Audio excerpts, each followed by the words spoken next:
Super six સાથે હું છું નીરુ। આજે સાંજે 6 વાગ્યાના 6 મહત્વપૂર્ણ મુદ્દાઓની વાત કરવાની છે। સુપર સિક્સમાં વાત કરીશું બાળકો માટે જીવલેણ બનતી ઓનલાઈન ગેમથી લઈને જંક ફૂડ તેમના માટે કેમ ઘાતક બની રહ્યા છે।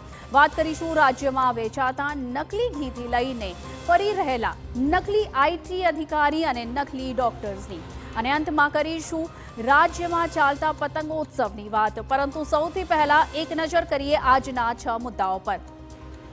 મોબાઈલ આધુનિક યુગની એવી શોધ છે જે કેટલાક માટે જીવલેણ સાબિત થઈ રહી છે। કચ્છમાં મોબાઈલ ગેમની લતે 17 વર્ષના કિશોરનો ભોગ લીધો કેમ કે તે ગેમમાં હારી ગયો અને જીવન ટૂંકાવી દીધું। બીજા મુદ્દામાં વાત કરીશું ચિપ્સ, મીઠાઈઓ, ચોકલેટ અને કોલ્ડ ડ્રિંક્સ જેવા ઘાતક જંક ફૂડની, જેના નામ સાંભળતા જ બાળકોના મોંમાં પાણી આવી જાય છે, પરંતુ તે તેમના સ્વાસ્થ્ય માટે છે ખતરનાક। ત્રીજા મુદ્દામાં વાત કરીશું જયમાં રાજ્યમાં નકલી વસ્તુઓની ભરમાર છે અને ક્યાંક નકલી મસાલા તો ક્યાંક નકલી પનીર મળી જાય છે।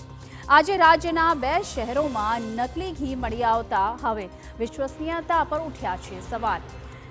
એવું નથી કે માત્ર ખાવાની વસ્તુઓ જ નકલી હોય છે। રાજ્યમાં નકલી ઇન્કમ ટેક્સ અધિકારી પણ મળી રહ્યા છે અને નકલી ડોક્ટર પણ મળી રહ્યા છે। પાંચમા મુદ્દામાં પંજાબના અમૃતસરમાં 2 જ્વેલર્સ વચ્ચે થયેલી બબાલમાં ફાયરિંગના દ્રશ્યો સામે આવ્યા છે, જેમાં એક વેપારીએ જીવ ગુમાવવાનો વારો આવ્યો છે। અને સુપર સિક્સમાં અંતમાં વાત કરીશું ગુજરાતની આગવી ઓળખ સમાન ઇન્ટરનેશનલ કાઇટ ફેસ્ટિવલની, જેમાં સીએમ ભૂપેન્દ્ર પટેલે પણ હાથ અજમાવ્યો અને દેશના 11 રાજ્યમાંથી 52 અને 47 દેશમાંથી 143 પતંગબાજોએ રંગબેરંગી પતંગો ચગાવી।